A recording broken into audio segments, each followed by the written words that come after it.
इस चीज़ को क्लियर रखें कि हम पाकिस्तान का इंटरनल मसला नहीं है। पाकिस्तान और बलूचिस्तान का मसला दो मुल्कों का मसला है। पाकिस्तान ने बलूचिस्तान मुल्क पर कब्ज़ा किया है आर्मी इन्वेजन के ज़रिए, और ये इलीगल है। लेकिन बलूचिस्तान के अंदर के लोग जो हैं उनके लिए तो इस वक्त बलूच कहना भी बहुत मुश्किल है। तो जो हमारा क्लेम है स्टेटहुड का, उसको ऑफिशियल होने के लिए गवर्नमेंट इन एग्ज़ाइल की ज़रूरत है। और गवर्नमेंट इन एग्ज़ाइल दुनिया में बहुत सारी गवर्नमेंट्स की बनी हैं। इंडिया की गवर्नमेंट इन एग्ज़ाइल रही है जब इंडिया अपनी आज़ादी की स्ट्रगल कर रहा था। फ्रांस की रही है, और इस वक्त भी तिब्बत की, बांग्लादेश की एक सक्सेस स्टोरी है। कुवैत की रही है, तो अलजायर की रही है। तो गवर्नमेंट इन एग्ज़ाइल वो बनाते हैं जिस कौम का ये क्लेम होता है, दावा होता है कि वो एक मुल्क हैं और उनका मुल्क छीना गया है। ये जो पाकिस्तान का जो नैरेटिव है वो गलत है, और उसको गलत साबित करने के लिए बहुत ज़रूरी है कि हम इस चीज़ को क्लियर रखें कि हम पाकिस्तान का इंटरनल मसला नहीं है। पाकिस्तान और बलूचिस्तान का मसला दो मुल्कों का मसला है।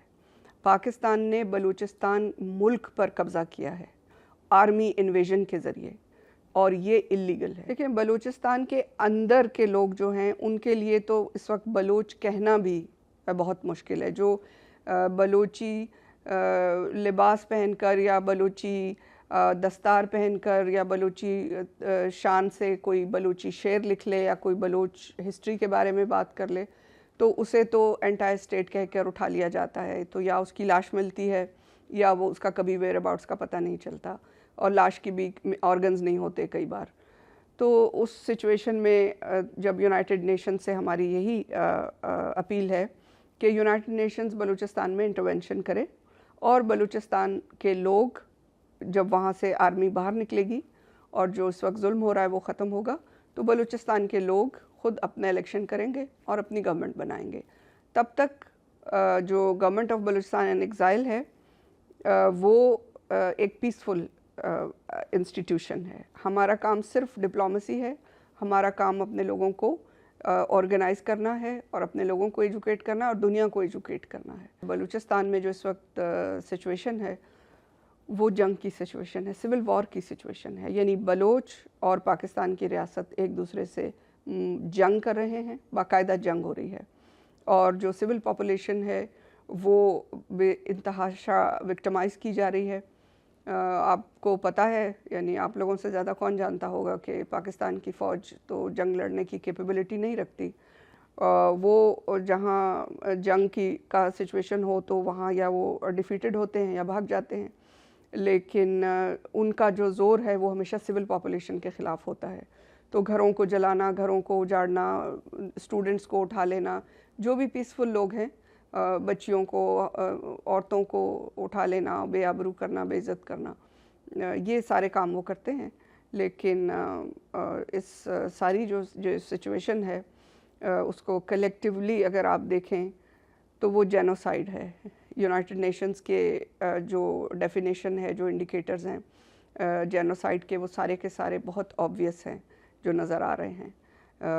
मेकिंग देम अदर्स से लेकर मेकिंग देम विक्टिमाइज्ड और डिह्यूमनाइज, और उसके बाद आप देखिए कि जो सब वो कर रहे हैं हमारे साथ, उसके बाद उसका मुकम्मल डिनाइल, मीडिया ब्लैकआउट, और एक मैनिपुलेटेड नैरेटिव वो रख लेते हैं जाकर बाहर की दुनिया में। कभी पैकेज दिखा देते हैं, कभी कोई और ऐसे वो दिखाते हैं कि कमीशन बना लिया, इंक्वायरी कमीशन बना लिया, जुडिशल कमीशन बना लिया, ऐसी चीज़ें दिखाकर जो कुछ वो कर रहे हैं जेनोसाइड, वो उस पर पर्दा डाल देते हैं। पाकिस्तान में डेमोक्रेसी कभी नहीं आई। पाकिस्तान में ये होता है कि जब सिचुएशन फ्रूटफुल होती है, बाहर से कहीं इनको कराए की किसी जंग का कोई प्रोजेक्ट मिलता है, जैसे अफ़गानिस्तान का प्रोजेक्ट, तो आर्मी आकर सारी चीज़ों को डायरेक्ट कंट्रोल कर लेती है और फ़ौरन मार्शल लग जाता है, या फिर आर्मी चीफ जो होता है वो प्रेसिडेंट बन जाता है। और जब हालात थोड़े से फ़ौज के लिए परेशान कुन होते हैं, जैसे आजकल हैं, इकनॉमिकल कंडीशंस ख़राब होती हैं, तो फिर ये सिविल गवर्नमेंट को सामने ले आते हैं। सिविल गवर्नमेंट इनके पपेट्स हैं, इनके मास्क्स हैं। पाकिस्तान में कभी डेमोक्रेसी आई नहीं। जिस बैकग्राउंड से आते हैं पाकिस्तानी फ़ौज, इनके बैकग्राउंड में औरतें बहुत लो लेवल का उनका स्टेटस होता है, और इनके यहाँ जो है औरतों का जिस्म फरोशी का बिज़नेस जो है वो मेरा ख़्याल है साउथ इंडिया में सबसे पुराना है। इनके लिए जो इनका फ्यूडल सिस्टम है, जिसमें ये जो इनके पेजेंट्स हैं या जो बसगर हैं, उनकी औरतों को जिस तरह से ये बेइज्जत करते हैं, तो इनके यहाँ औरतों के रिस्पेक्ट का, औरतों के ऑनर का बेसिकली वो कल्चर नहीं है। जब वो बलूचिस्तान आते हैं तो वो बलूच औरतों के साथ भी उसी तरह का बिहेवियर करने की कोशिश करते हैं, जो हमारे लिए बिल्कुल अनएक्सपेक्टेड है और अनबेरेबल है, और हम इसको बर्दाश्त नहीं कर सकते। इसमें जो है, इन्होंने, आपने ज़रीना मरी का सुना होगा, मुनीर मेंगल ने ख़ुद उनको एक टॉर्चर सेल में देखा वाजा ने, और वो जिस हालत में देखा वो हमारे लिए तो एक कौमी मौत है, एक जिस तरह एक इज्तिमाई मौत है हमारी कौम के लिए, और इस तरह डिसऑनर किया है इन्होंने। और उसका वो एक वाक़या नहीं है, आपने देखा होगा कि समी बुगटी एक बलोच ख़ातून थी, उनको ये उठा कर ले गए, उनकी टॉर्चर रेप की हुई बॉडी इन्होंने हेलीकॉप्टर से फेंकी डेरा बुगटी में।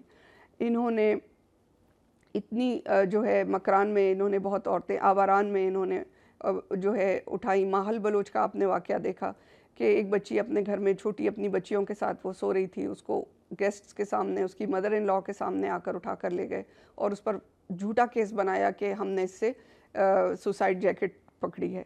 अब उसको टॉर्चर किया, उसकी बच्चियां जो उसके साथ थीं उठा कर ले गए थे, उन्होंने पूरी रात किसी उसी प्रेमिसेस से, पुलिस स्टेशन से उसकी चीखों की आवाज़ें सुनी।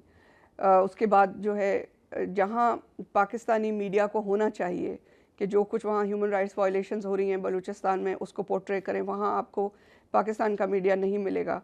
लेकिन पाकिस्तान का मीडिया कैप्टिविटी में, जेल के अंदर जाकर माहल का इंटरव्यू लेता है, और वो सहमी हुई बच्ची बैठी हुई है और वो देख रही है कि कोई उसको वहाँ से डायरेक्शंस दे रहा है। इस तरह के मीडिया ट्रायल हमारी बच्चियों को ले जाकर हरास करके, टॉर्चर करके लिए गए हैं।